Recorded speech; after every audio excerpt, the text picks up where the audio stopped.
Hello and welcome to the Talking Wednesday podcast. This is episode 215. It's me and Jack again. Dex is on holiday. He's away for a bit. He should be back next week. Pizza and the pasta.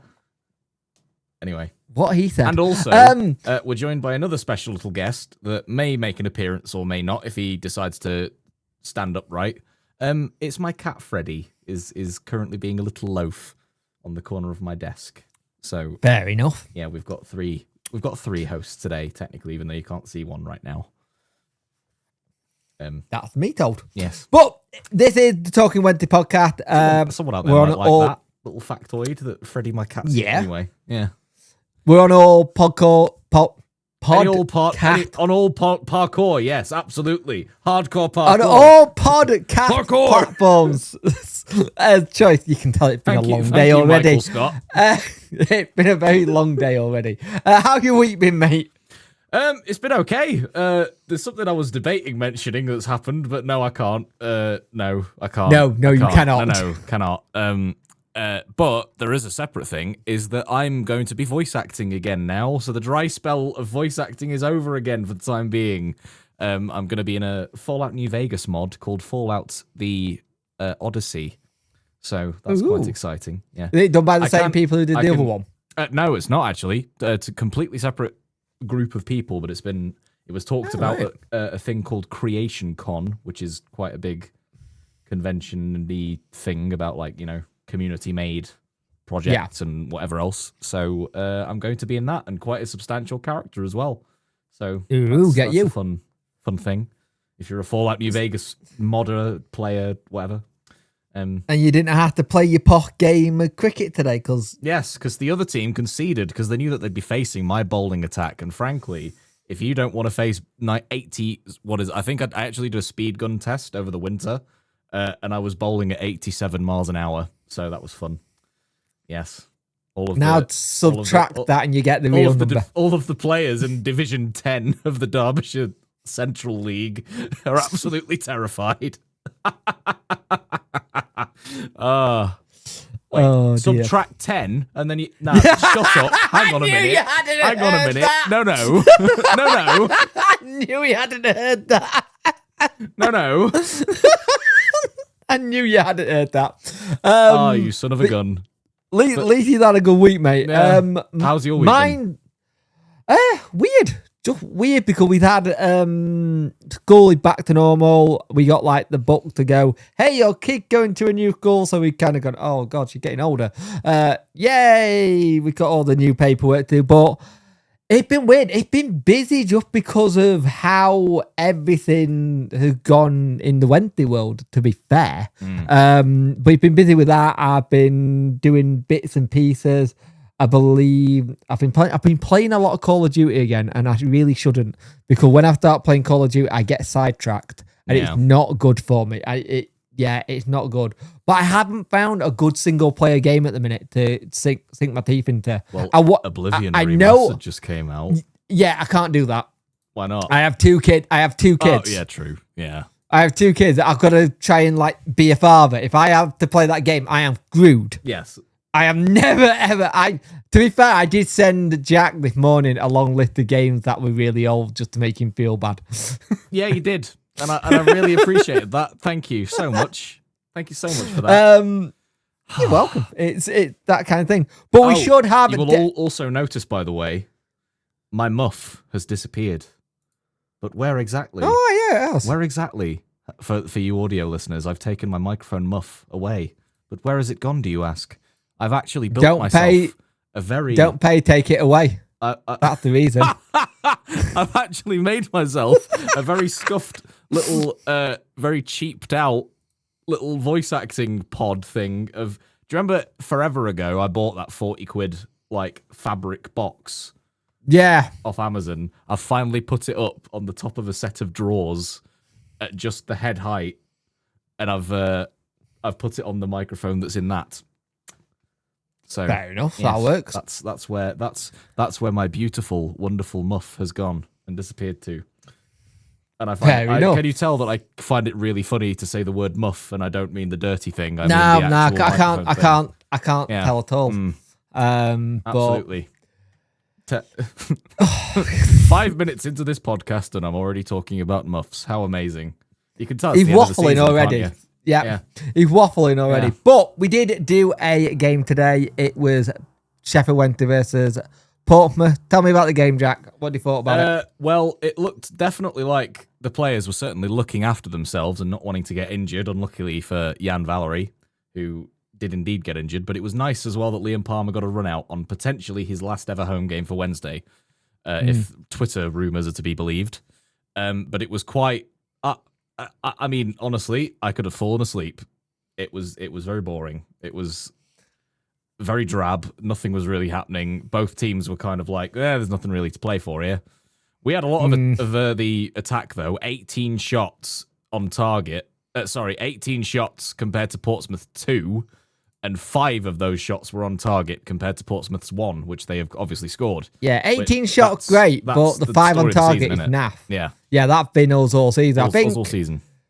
You look at the goal we got. It was a guff shot that set it up from Armstrong, and then Pato was in the right place, right time. And that almost went over the bar as well. That was quite and then the goal they actually scored was just bad defending by us. We gave the ball away. Valerie got caught again, and it just went into that kind of way. And like a lot of the players are out of contract in summer. You can tell maybe who's going to be in it and who's not, and potentially, and let's be realistic, Danny's last game with everything, because you don't know. No one knows for certain. Let's put it that way. No one knows for certain. Nothing's gone in.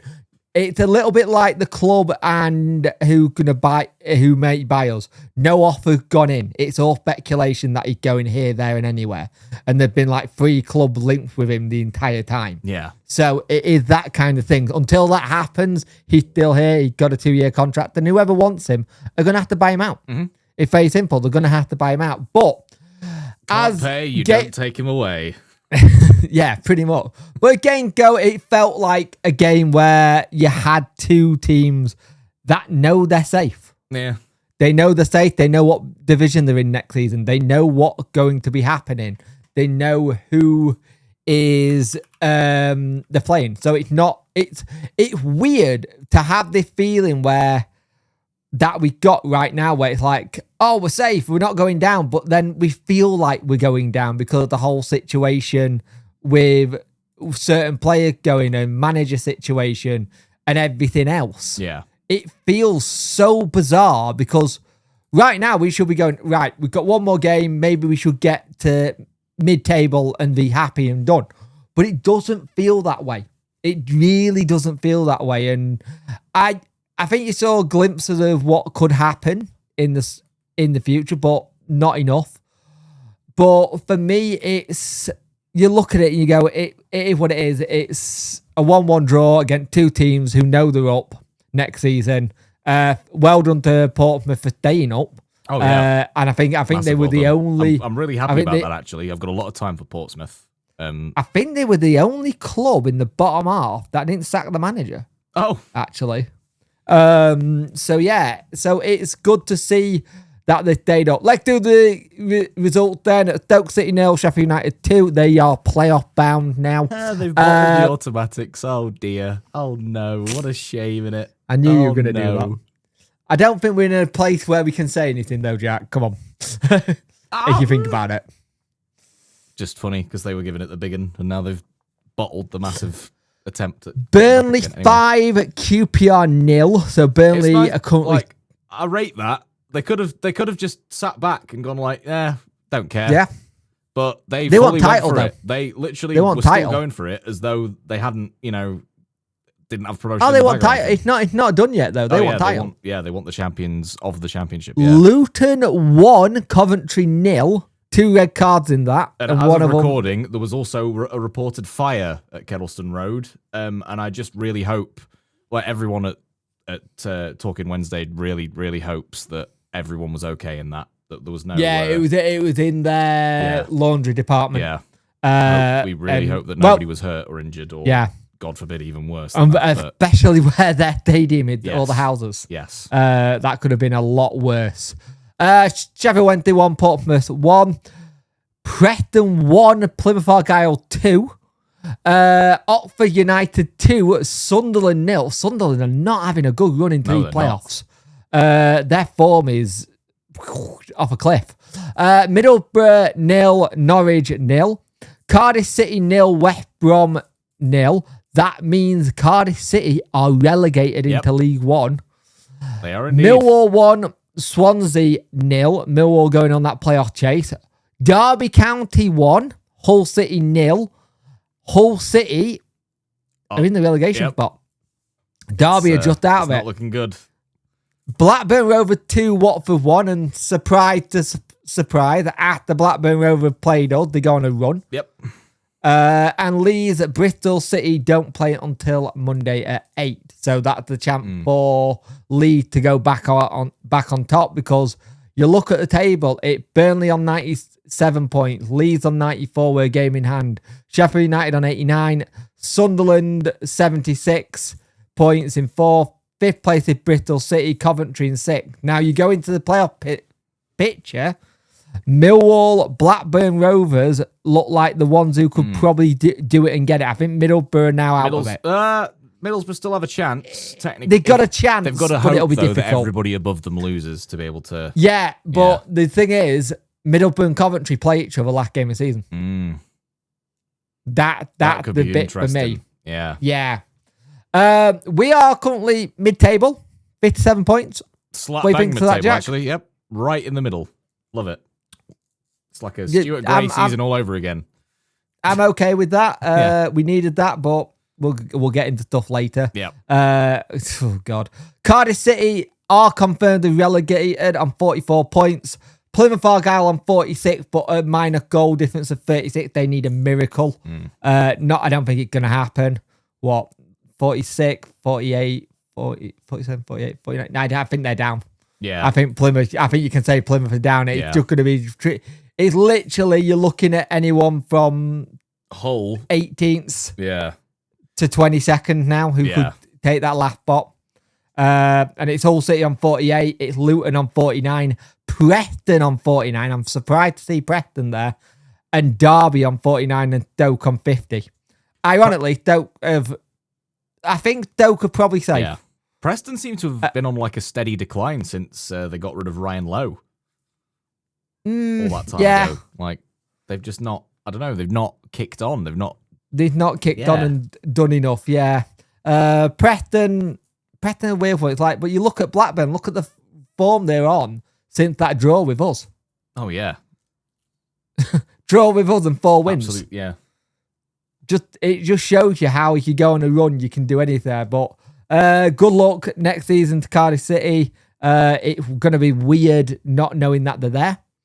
Because we are so used to Cardiff City being part of the furniture in league, in the championship. Yeah. Sorry. We'll see what happens. We'll get on to the news. Sheffield Wednesday fan protest, toxic regime for Davon Chansiri. Sheffield Wednesday Supporter Trust has issued a statement ahead of today's planned protest. This is from the Star.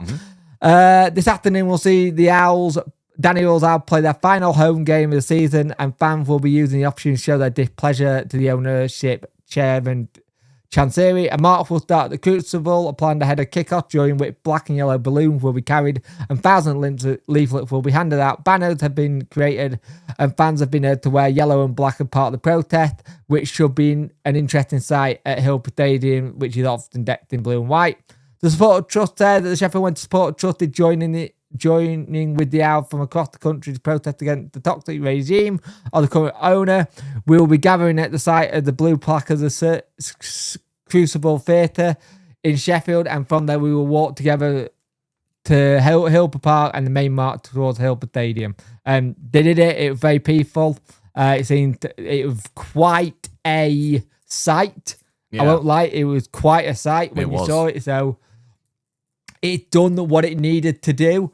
But this all comes after we have the notes from the supported engagement panel, right? So the panel group was Ian Bennett from the Supported Trust, Pete Eckel from the Armed Forces, Paul Holmes from Wednesday night, Chris Ledger from Rainbow Isles, Robert Metcalfe from Wise Old Hand, Amanda Nuttall from the SODA, Emma Partridge from the Women's Support Trust, Martin Pyre from West Midlands Isles, Ash Rogers from Wednesday Week, Evan Gillett, I think that's like Gillett from Isles America, John Wakefield from South West Isles, Ray Windross from North Yorkshire Isles, and Eve Winton from Holyland Owls. Panel individual David Butty, I think that's how you say it. Buttery, and Dave from Chancery, Alistair Wilson, General Manager, Trevor Braithwaite, Director Communications, and PE Chairman's Interpreter and Lawyer, which we all kind of were a little bit miffed about when it said lawyer. But note from the panel, it said the Support Trust and Game acknowledged that this is an emergency meeting request and called on short notice. While all members have made every effort to attend, several have prior commitments and have sent a note of an altered representation. Given the time consent, the panel prize key agenda from competitive list questions gathered from the supporter groups. We regret the request that the club provide written responses in 14 days of the meeting. They want transparency. The panel to have any revisions within 24 hours afterwards. Alistair Wilson starts with the meeting by welcoming everyone and noting that he was really encouraged to see so many groups present and confirmed that every panel meeting is minuted. But Andrew Wilson also said these minutes will be completed as soon as possible. But it being a double game week and together, it's an extremely busy period, so highly unlikely with 48 hours. He requests all parties to adhere to agreed terms of reference. That is Paul Holmes led the question from the panel. Arthur Wilson said DC is here to answer all questions with no time limit, but please be mindful some are sensitive information that feel that the club will share. AW confirmed that the presence of the chairman's interest is also here. He is a lawyer too. He stressed all questions of nature will be addressed. So then no need for additional questions after the meeting until the next scheduled one, which is in June. Yeah. Andrew Wilson said the questions, please bear in mind the chairman will speak. There might be a little period of silence. And these were all done via Zoom. DC welcomed everyone and said it was a positive to see so many major fan groups represented here. He will be fully transparent and straightforward. And the panel should take responsibility for anything that may happen in the future because you want your answer question. He said it's easy to ask questions with no responsibility, and previously he had not answered because he wanted to protect the interests of the club. Philip Holmes said all questions are from a united voice, not from an individual organisation. Philip thanked the chairman for inviting us for the meeting. DC clarified, and it starts off with a bit of a heated, but DC clarifies this was not an invitation at the meeting, was a panel request. Right, at so this it's hostile point, from the first minute. Love a it. little Great. bit, a little that's bit, yeah. Really going to set the tone very well, isn't it? And going to be very inviting and going to be super great for the club's general image and the chairman's image within the fan base. At this point, DC asked the panel not to go out from the meeting and twisted words. Bill Holmes then said that the panel had made the arrangement to attend the meeting during workday. DC stated the time constraints were not an issue as demonstrated by majority attendance. They were. People managed to get... A lot of people said that it was a difficult one and they had to do something. He said regular panel meetings are now arranged in advance with generally low attendance, with only 2 panel groups have attended the last 5. That's poor. I won't lie. That's really poor. I'm sorry, but that attitude is horrendous. The fact that he said that he's sort of gone, well, clearly there wasn't an issue with the panel time, given that there's so many in attendance. Yeah, so many people were very lucky to be able to get the time off work to attend it at the last minute. And it was an emergency one. Exactly. And I think the thing is, this shows, though, people need to try and attend them more often. Yeah. But then they need to they can't have it if it's an emergency, we will attend. If it's not, we won't. I think the problem is this went on for 6 hours. Yep.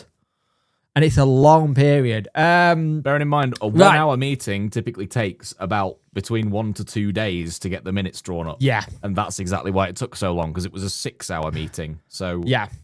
So, first bit was sale of the club. Says Sheffield Wednesday have been growing concerned about the financial stability under the current ownership.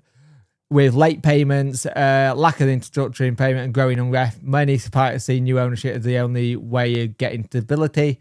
So, regarding Chairman's stance on selling the club, you recently stated that it's not about the price, it's about the right individual group. Take the club forward with specifically characteristic consider to the right buyer and what conditions must be satisfied for you to consider selling.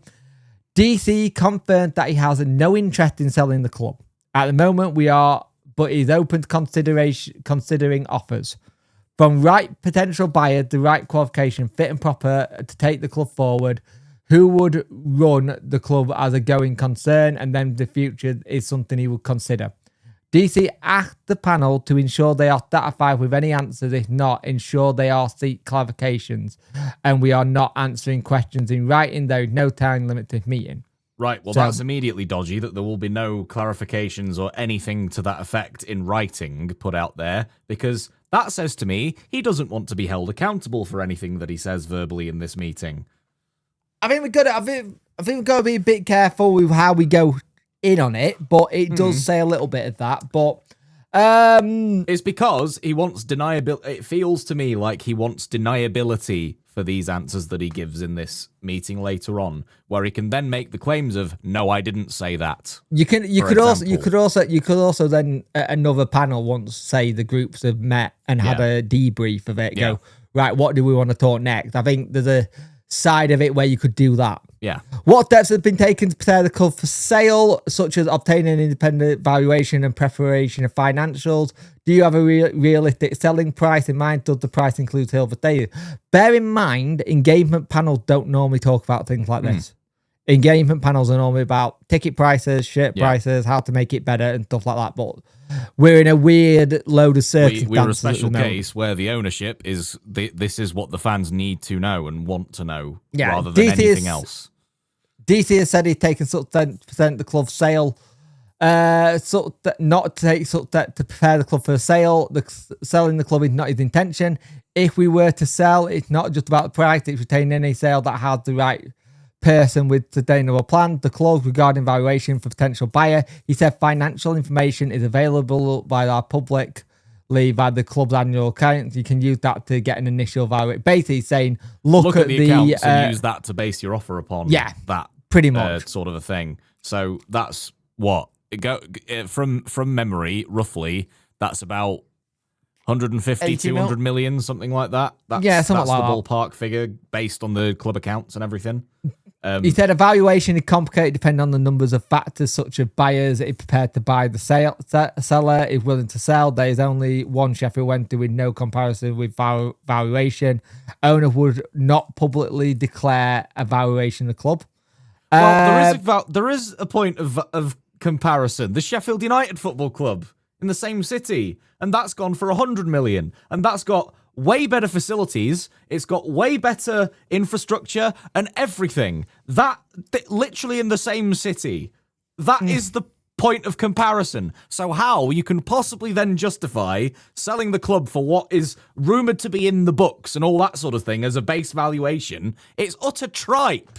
It's talking out of his backside. I'm sorry. It's such a bad business decision to say, well, or the slight bit of a gaslighting of no, there isn't a point of comparison. There's only one Sheffield Wednesday. You can compare it to other clubs. Wednesdays. I think it's more what you're trying to say. You can compare it to other clubs of what sales have gone for. Exactly. The prime example is the one in the same goddamn city that's in the same league and has the same demographic of fans and everything. And yet that's gone for 100 million. I will say this now. This is a very long document we've got to get through as well. So we're going to try our best because I'll do point number. Let's move on to point number 2 then, shall we? It's 11 pages. If anyone's not read this, we'll be skim reading it and do the real talkative points because there's some of it that's very much given as a fluff answer. That's a bit like a There's allegedly there's a lot that's been left out here. But concerning the practical aspects of a potential sale, A, have you received any approaches to purchase Sheffield Wednesday since we were last promoted to the Championship? And if so, what steps were taken in response? Chancery said that he's been approached by potential investors since his early days of owning the club, and particularly when we reached the Championship playoff final in 2016, when he could have sold the club for a significant profit. These approaches were rejected as his intention was to take the club to the Premier League. Right now, DC said that he's received no formal offers for the club with proof of funds. There is no identity of potential investors for any further discussions.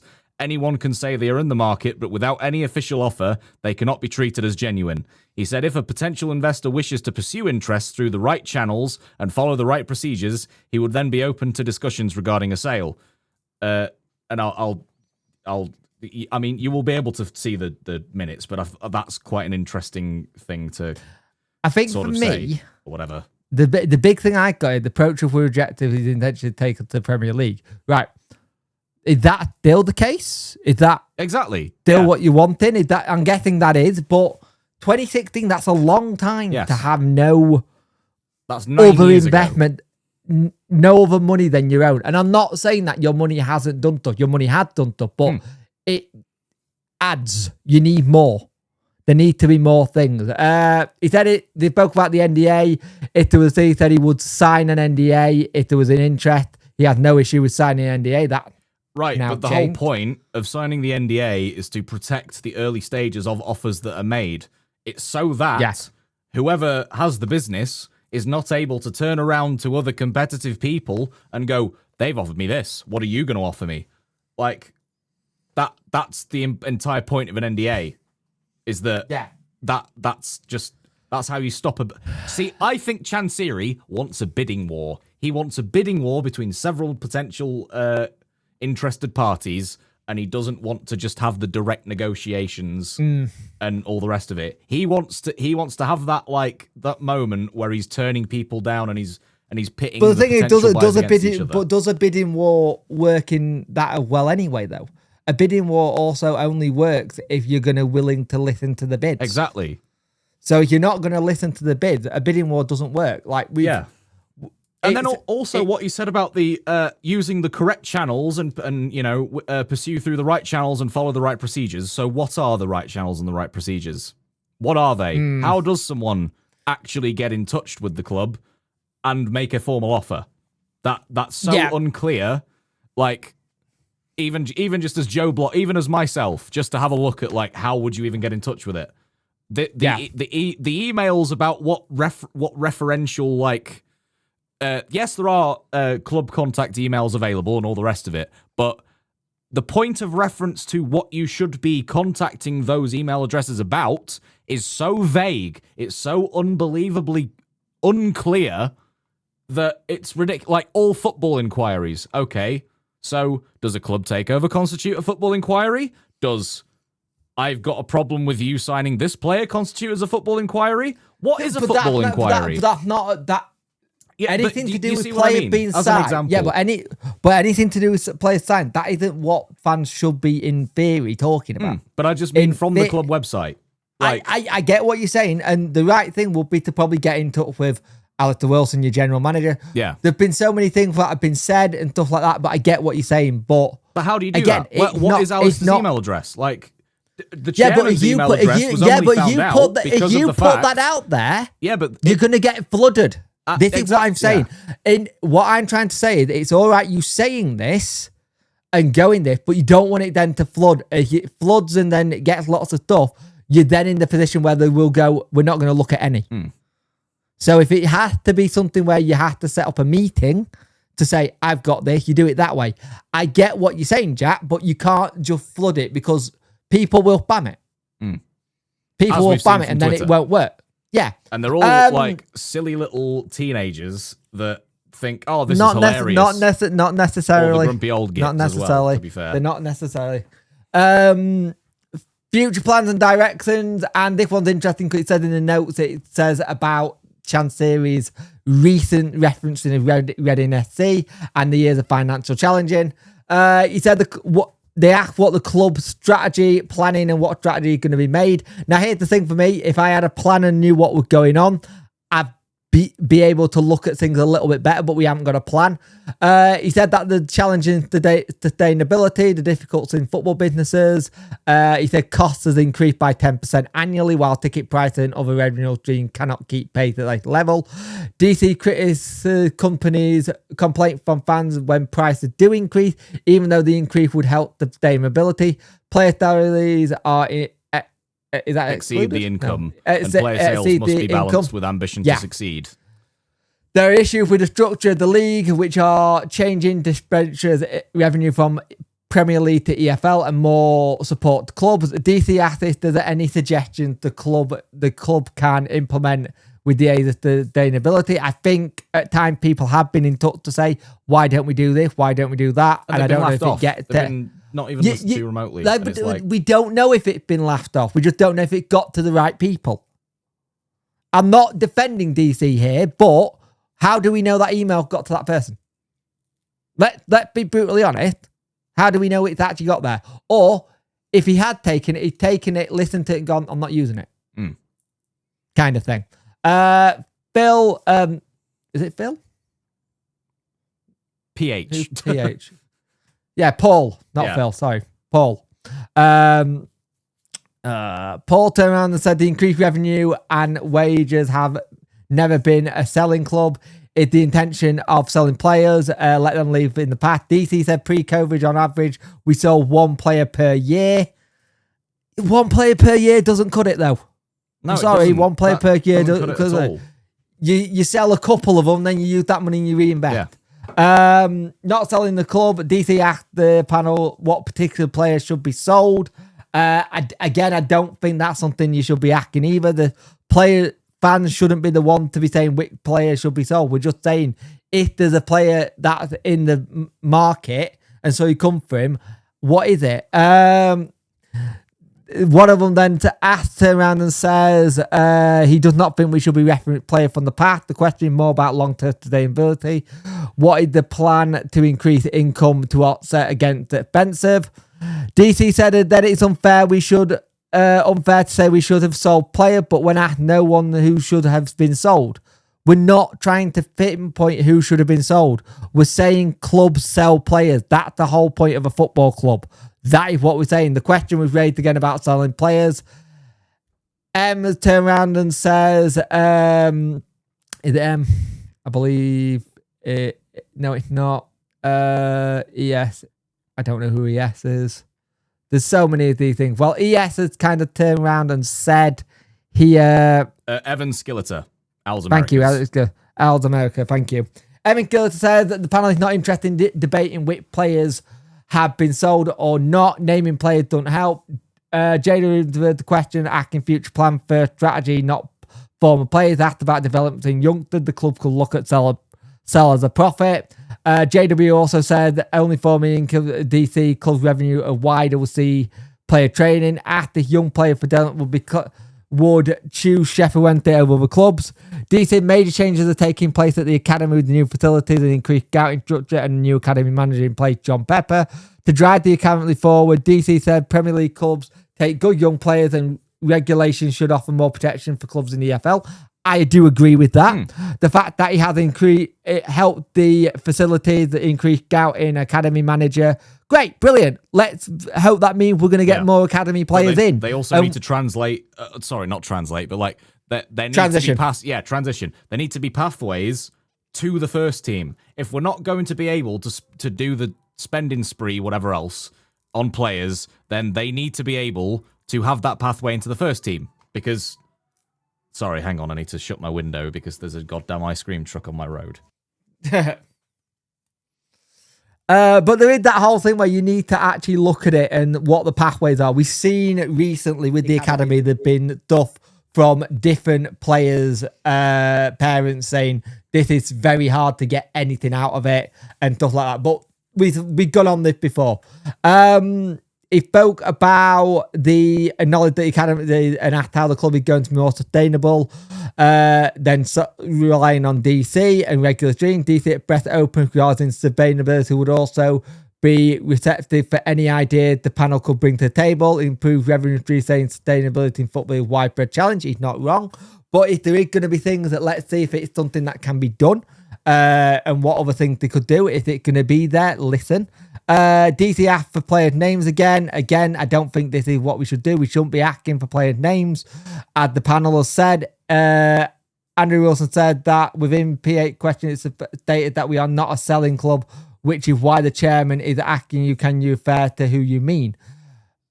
What we're meaning is, most clubs are selling clubs who try to say, we don't sell players, we don't get profit for them.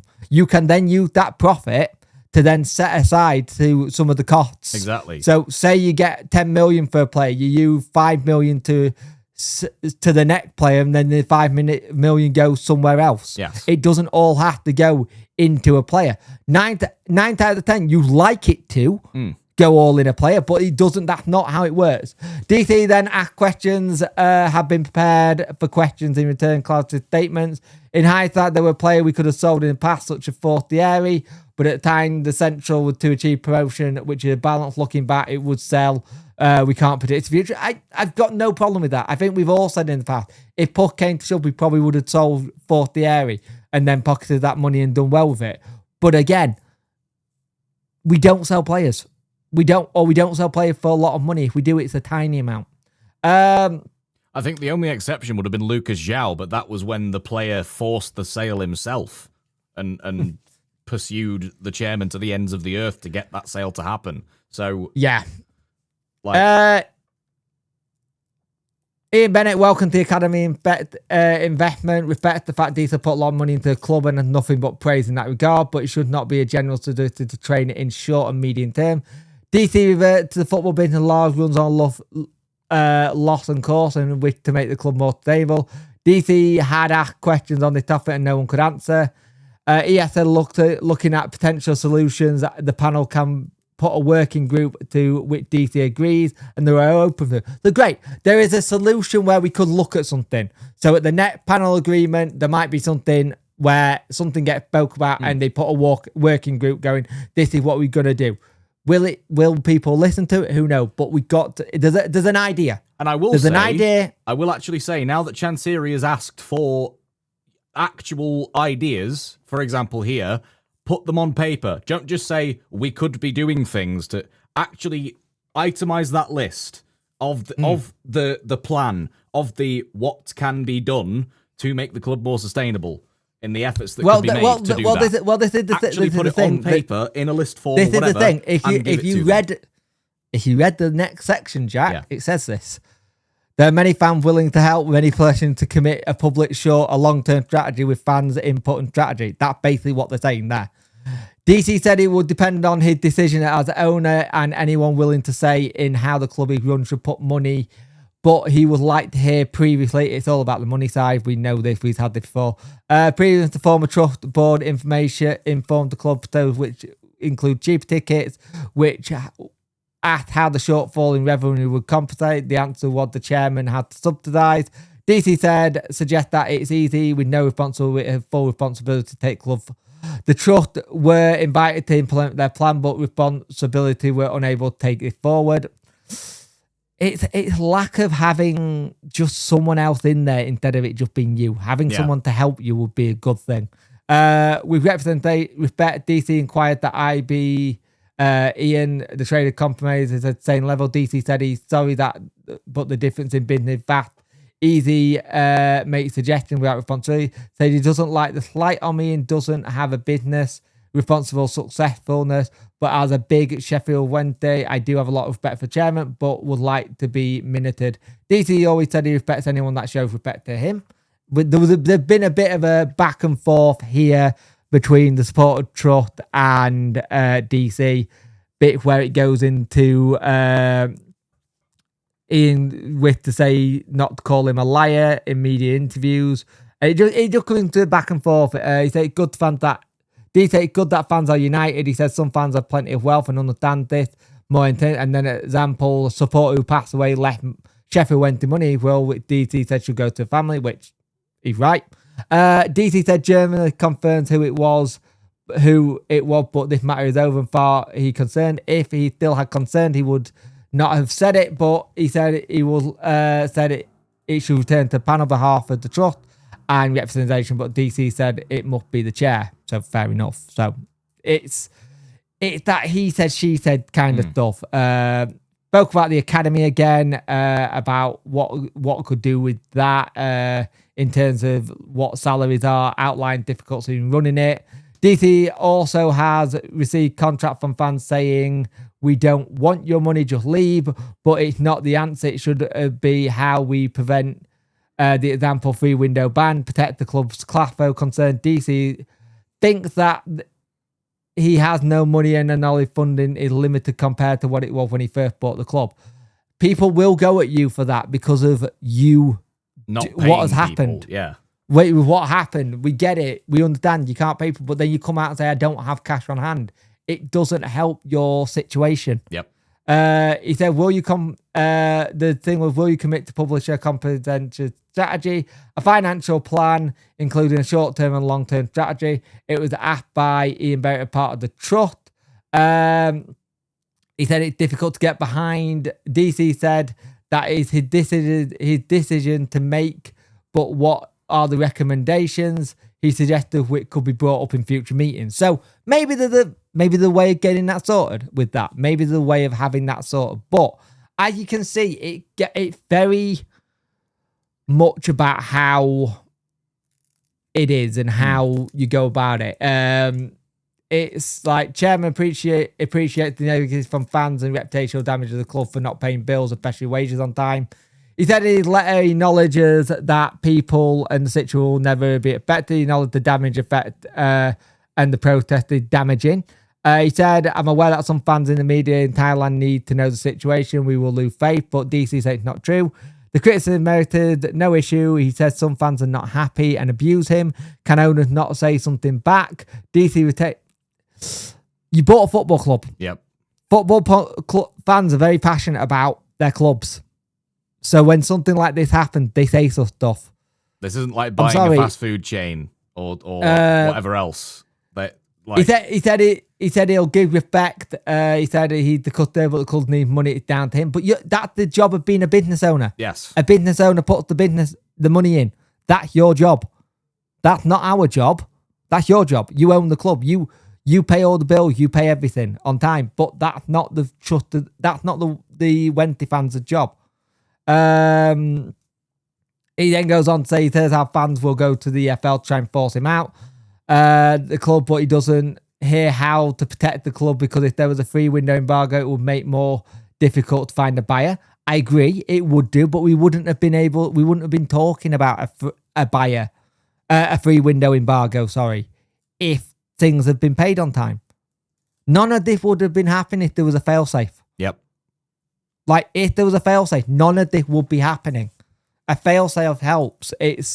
By the way, this is all from the minutes, and granted, we are on page 6 as 11. DC said he heard about potential protest with Blackburn's supporters regarding foreign owners. He said for foreign owners, it would not be a league given the number of foreign owners. He's right. He's right on that. There wasn't be much of it with that because there are a lot of foreign owners now. There's not many UK based rich people willing to take a football club. We said they can move on the issue of nationality and owner. DC made it clear he was not referring to anyone in the meeting, but I think he was just referring in general. In general, yeah. Right. Oh, we get on to finances. One is about... Alistair Wilson said before this section of the meeting began, some of the issues are very sensitive to club-like accounts and whatever else, and so won't not be able to be answered. Yeah. It's about staff payments and stuff like that. You want to take this one, mate? So the panel notes. Recent payments delays I don't think we need the panel notes. I think we know what it is. It's down to the... it's basically down to the players that have not been paid or staff just transparency about what the hell... How funds are being used and all that sort of stuff. So the first question was, regarding the recent payment issues, A, what was the total revenue received in Q1 from all sources and how was it allocated? Were there any specific circumstances that created cash flow difficulties? Aware from last accounts, 32 million, that the club have expenses of 2.5 to 3 million per month in overheads and player wages. Were there any specific circumstances that created cash flow difficulties when there should have been enough to cover wages? Will this situation be ongoing, particularly as the club has received its highest income for 2025? So it's just basically like, how much money is the... I can understand that being a sensitive issue. How much has the club made? Because then that's... You don't want to know. You'll find out in the books eventually. Again, one of the things for me when it comes to the situation around funding and financial, this is something that doesn't normally get brought up in engagement panel. The engagement panel is to try and improve the experience, or if there's anything. Normally, this isn't something that gets discussed. It's normally is something like season tickets, prices, shirt price ticket. Why is a pint this much? Why we got no hot water on the cop? The diversity, the usual food options, all that jazz in the concourse. This is what it normally is. So and DC said on the issue of financial difficulties that it's already been explained. Income has not been sufficient compared to expenses. He said that the expenses exceed those numbers and that the income has since been used. Or that's, oh dear. DC said he then has to inject money, which the club relies on. He said that he needs to invest cash to generate cash and support the club. If he keeps money on hand, he's not able to invest, and pointed to the domino effect explained above. ES, I forget ES again. But ES asked if any cash has been taken from Sheffield Wednesday to support other businesses. DC then repeated that he is a football business, that a football business is managed by loss. So how is it possible to take money out? He said if the club was profitable, he would understand the question, but the answer is no. So at least we know that he's not doing a Glazer thing. So that's at least good. But you see, if you get the other income sources like sponsorships that are lucrative, then you won't be having so many cash flow issues with Wednesday. But here we are.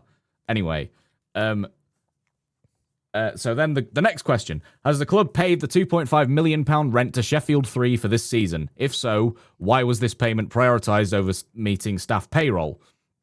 DC confirmed that the £2.5 million rent to Sheffield 3 is an offset against a loan and no money changes hands. Cash remains in the club.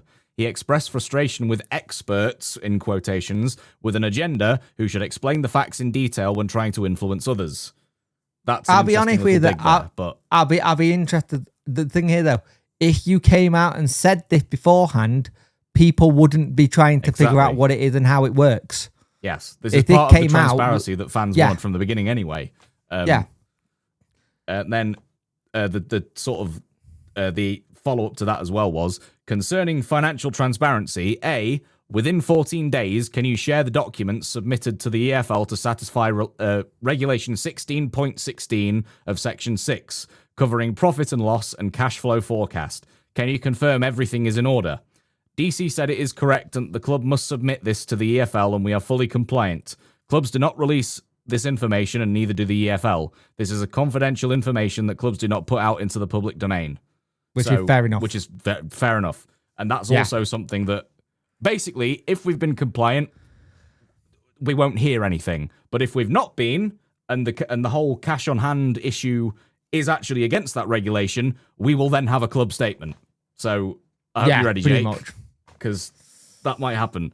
But that's going to be fun. Governance is long. Yeah. It's basically just all about how the club is actually ran in terms of the structure, management. We'll try and get through this as best as we can. It's operating cost.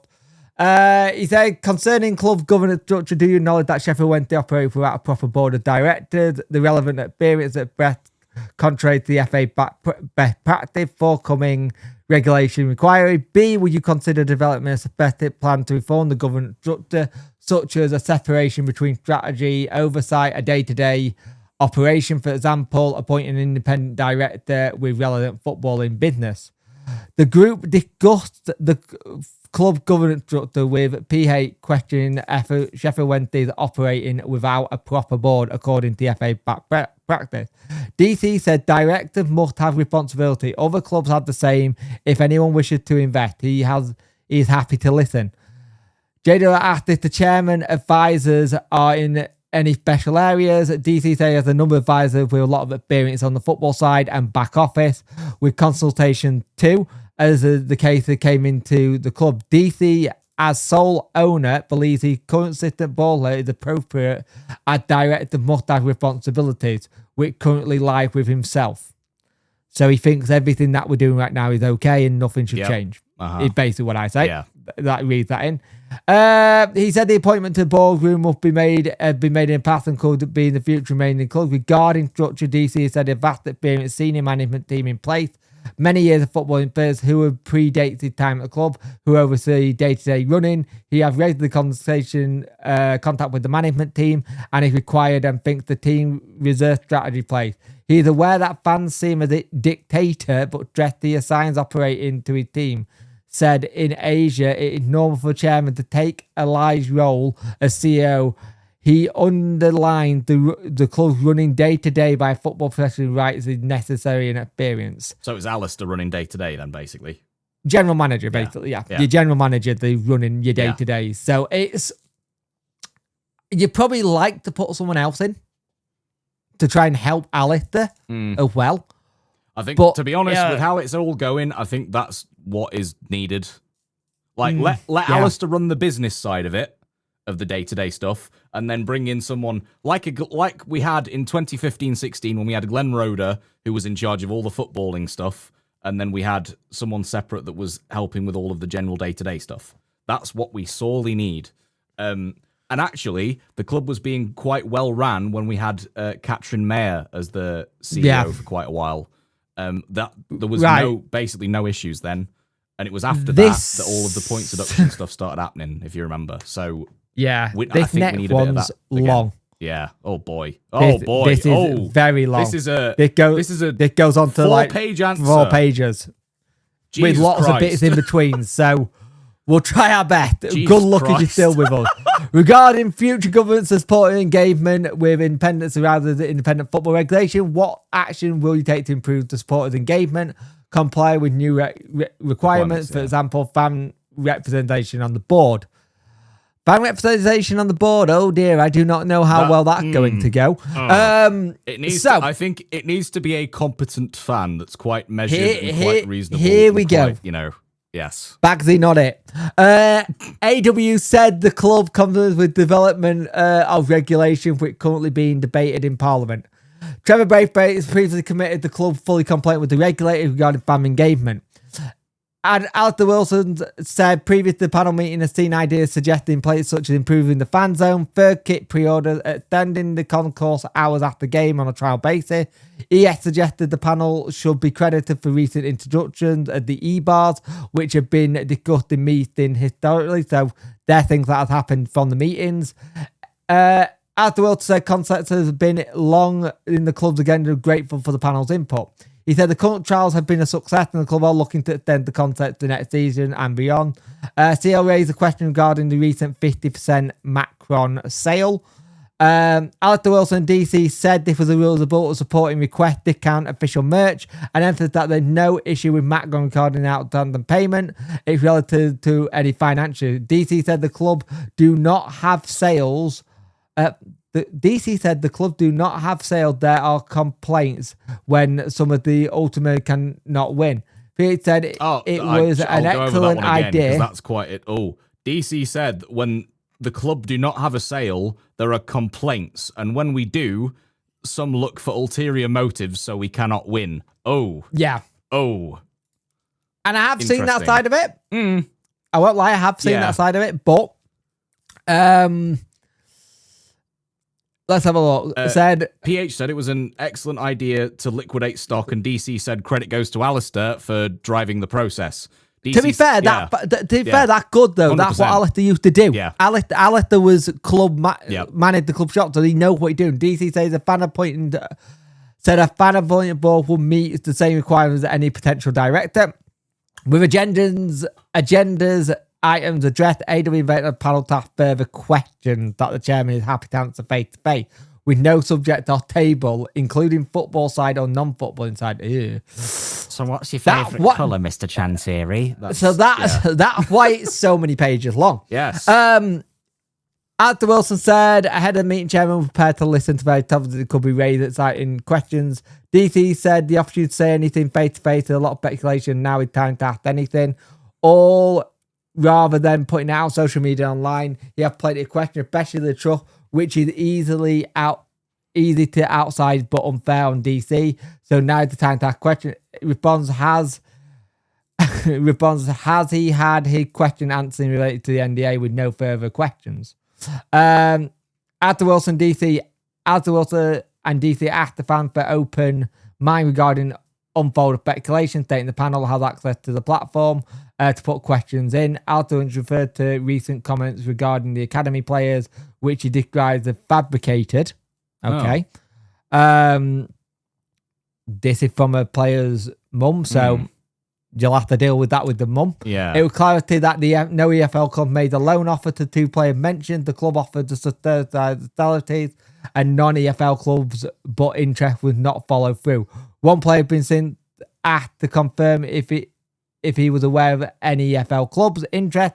DC that it's untrue and not possible to ask for 1.5 player salary and loan. Understand families may be angry if a player is released, but should lend personal attack on him not founded. DC said a commitment is in place to provide option for the academy players, but as an owner, he will question and sign off with normal professionals of the club and always look to protect the personal assets. He said he does not mean he have more knowledge, but it's part of his responsibility as the owner.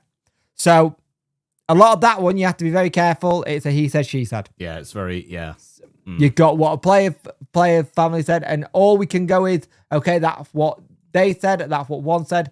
There is not a lot you... And to play devil's advocate as well with this whole situation, the family of a player will always believe that their family member, the player, would be easily good enough to be the star player of the first 11 from the age that they were given that first professional deal or whatever else. So there's sort of like, there's that in the mix as well. There's the rose-tinted family glasses of the whole situation about being released. And so when a player is released, there is actually that natural negative reaction from time to time from families of that player. So it's, So P8 said Danny Rule was not on the panel's agenda. DC said he would address the situation if asked, given ongoing speculation on the basis. PH, after an update, said the manager is under contract for the further 2 years and cannot leave without permission.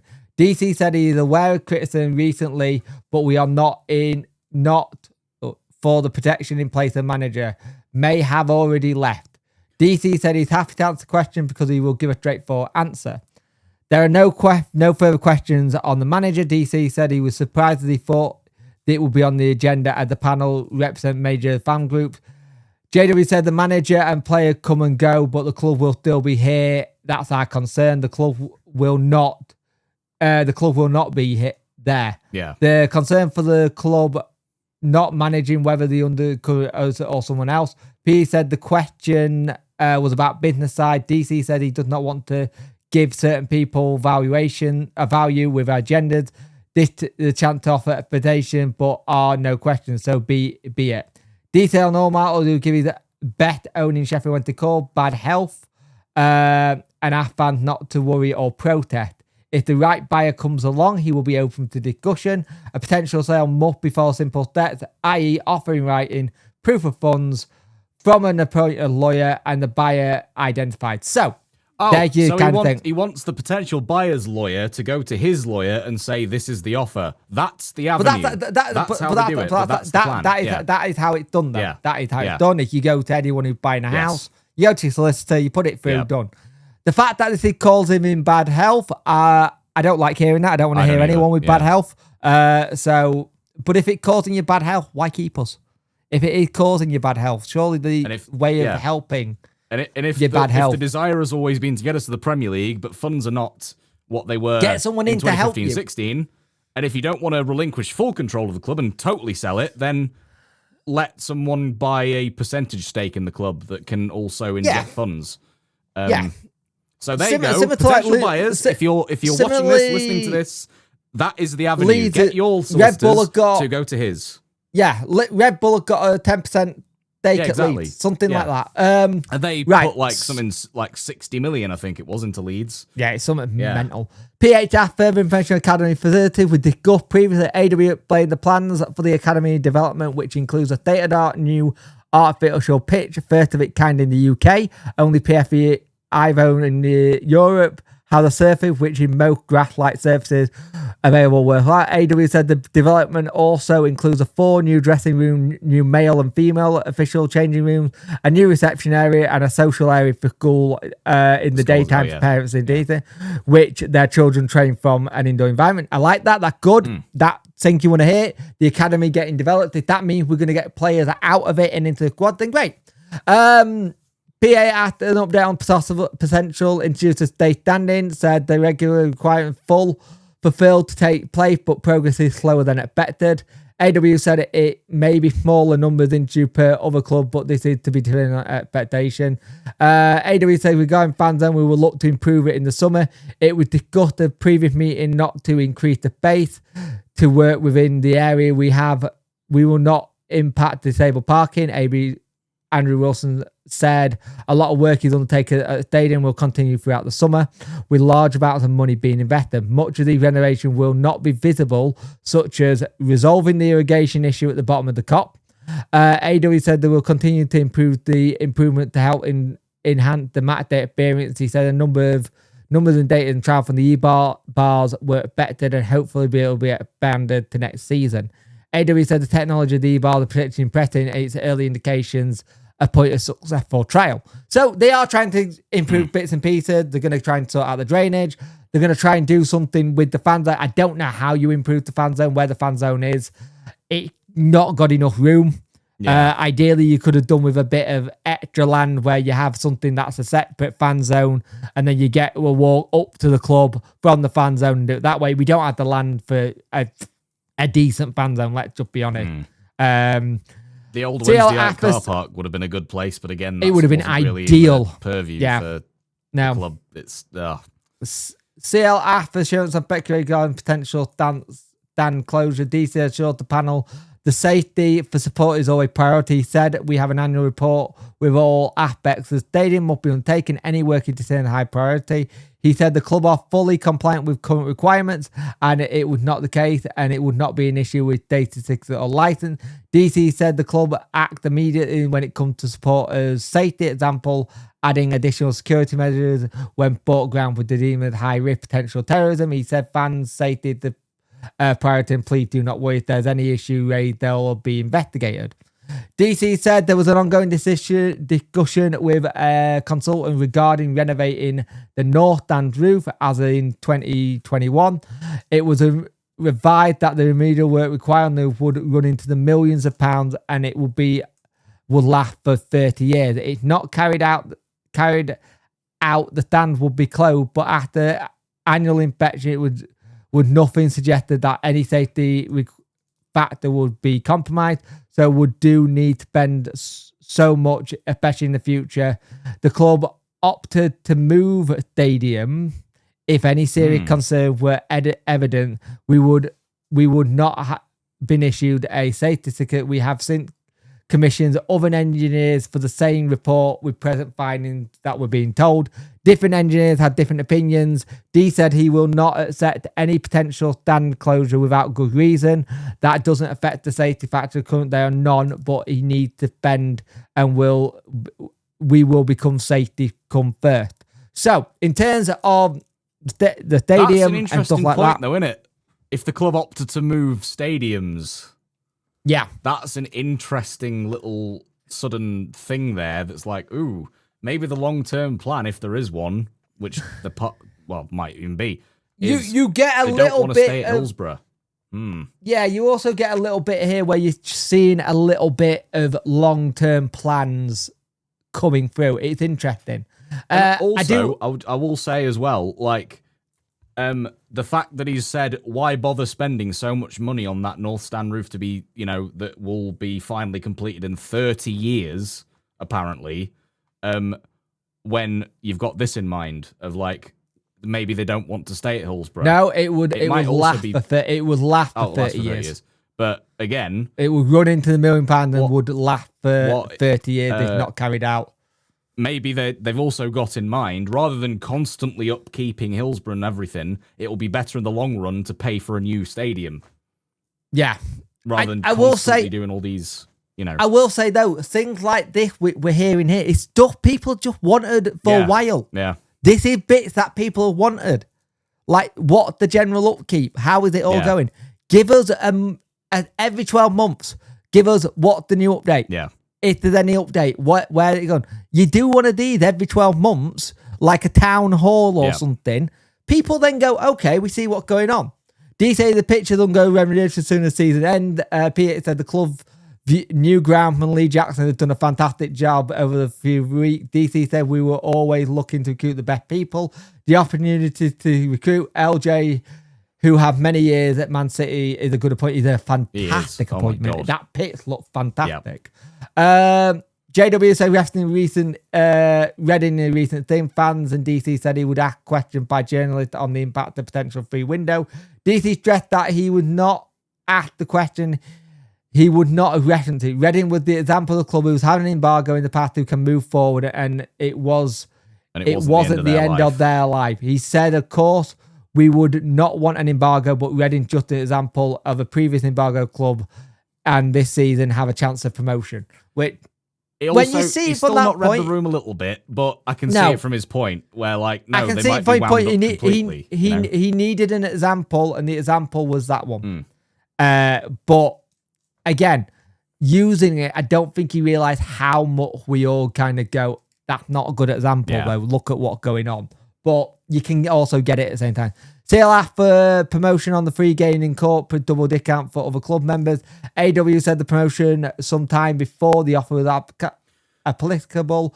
Based on buy-in habit, ticket trend, purchase 3 to 4 days. He said the last game with Middlesbrough will promote it through the week via the website, social media platform, and the club database. For those to CL after the offset could be spread for less congested game period. AW said it's something to discuss with his team and will lock the possible implications.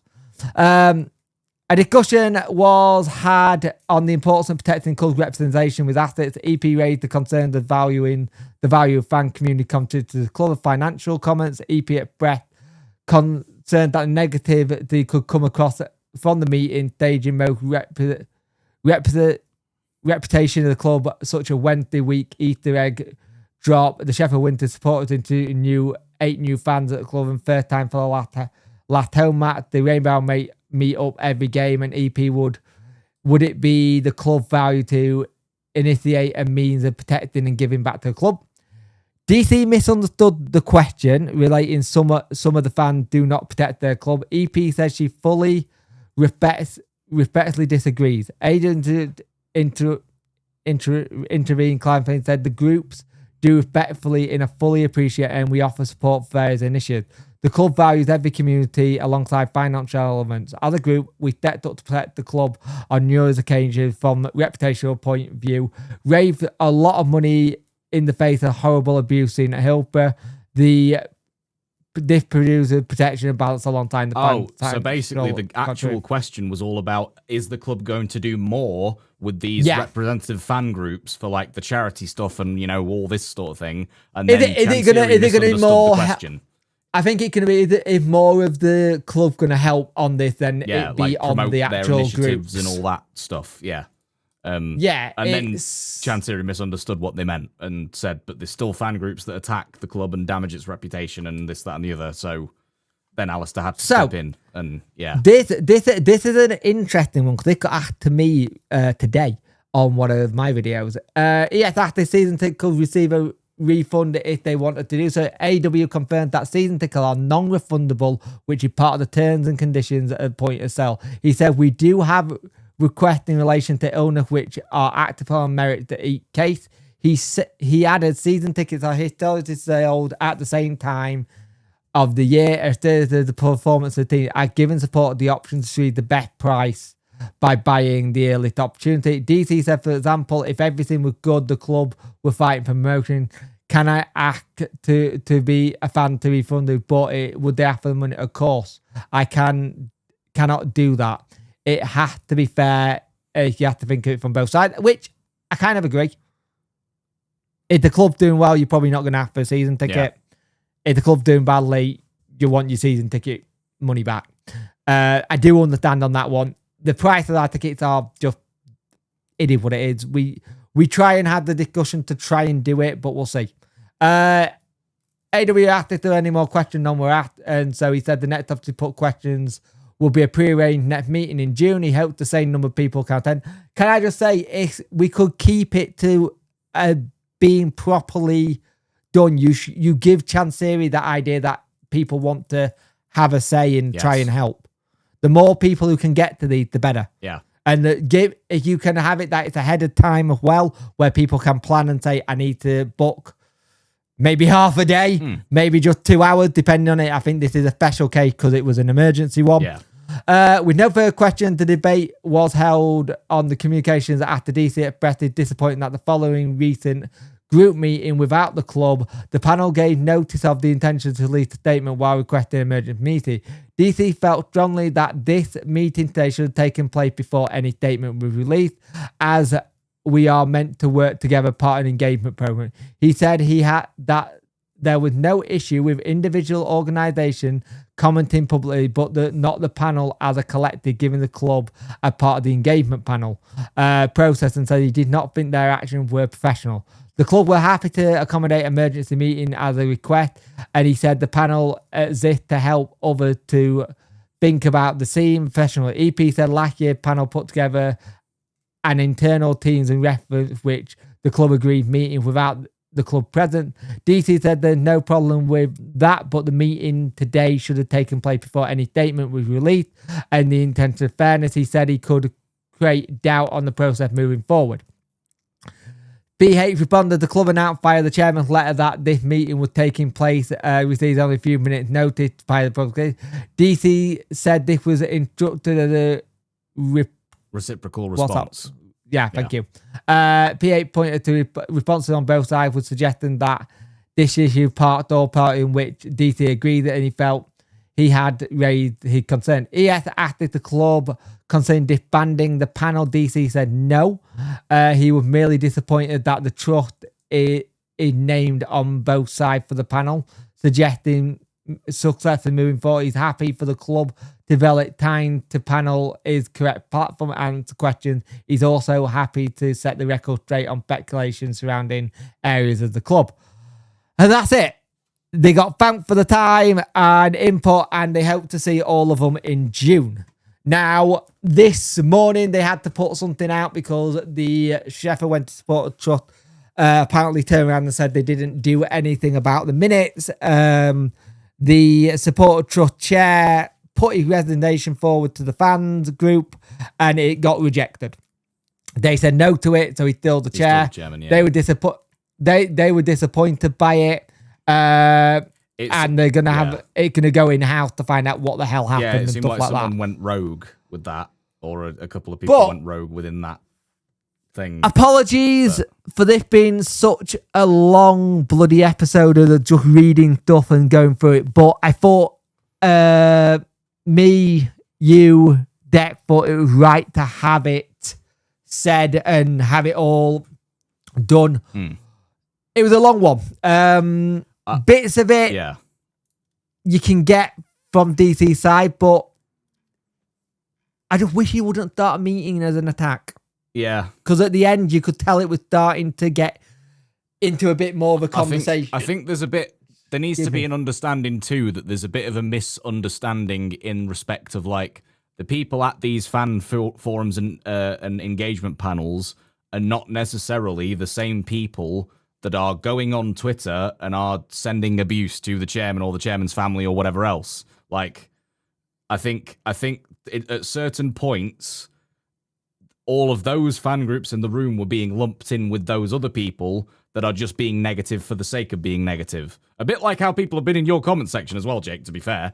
Like, a little bit. And I think there needs to be a bit of a mental separation of saying, right, okay, this lot in front of me right now that are attending this engagement panel are not necessarily those same people online who may be clout chasing or who may be saying these inflammatory things or whatever else just to get likes on Twitter or whatever else.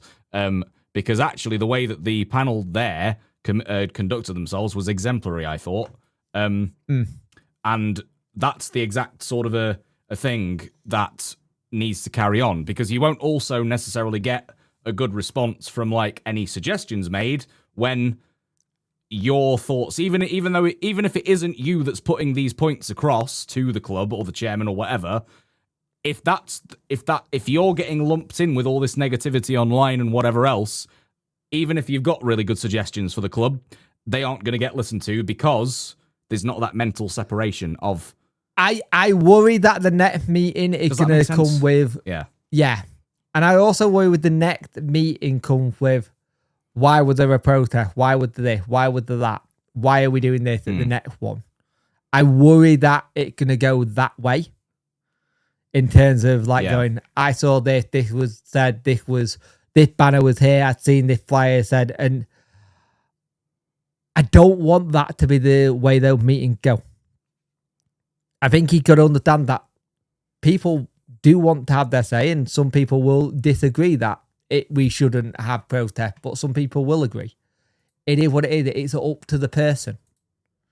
I don't want it next season where people go, if you buy a shirt or you buy a season ticket or you go into a game, you support him. No, you're supporting the team.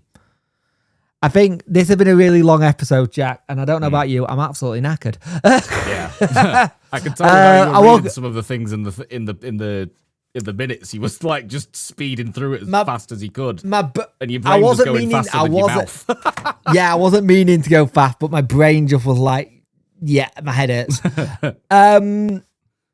So apologies, it's you watch this one and it's a rambling mess, and you give me a boo for reading, then whatever. It is what it is. The main guy back next week for reading. You all know I don't read. You see me do a team sheet. I ain't the best. Look, Masaba and Gassama last season have 5 different ways of saying the bloody name. So I'm not the person. But we've got Watford next. No point really doing it. We're safe. They're about the same place. Yeah. If we can win and get 60 points, yay. We go on to next season. It'll be interesting to see what happens in the summer. We'll talk about that later on. We'll have a season review and all that kind of stuff. But right now, you got anything else to say, Jack? Just look after yourselves. Just stay safe. I don't know. And we're all Wednesday, aren't we? That's the main thing. Yes. No matter what's going on right now in the club, Wednesday will always be in our hearts and our minds and our memories and our spirits, and we just have to hold on to that, no matter what's going on at the club, administratively or whatever, you know? We're all Wednesday out where we're all going to try and hopefully not go too mental and stuff. Football, like they said in the panel, managers, players come and go, but the club we want to stay and keep here and keep it in our thing. But thank you for watching the Talking Wednesday podcast. We will see you in the next one. Dex should be back for the next one as well. And we'll see you soon. Bye. Au revoir.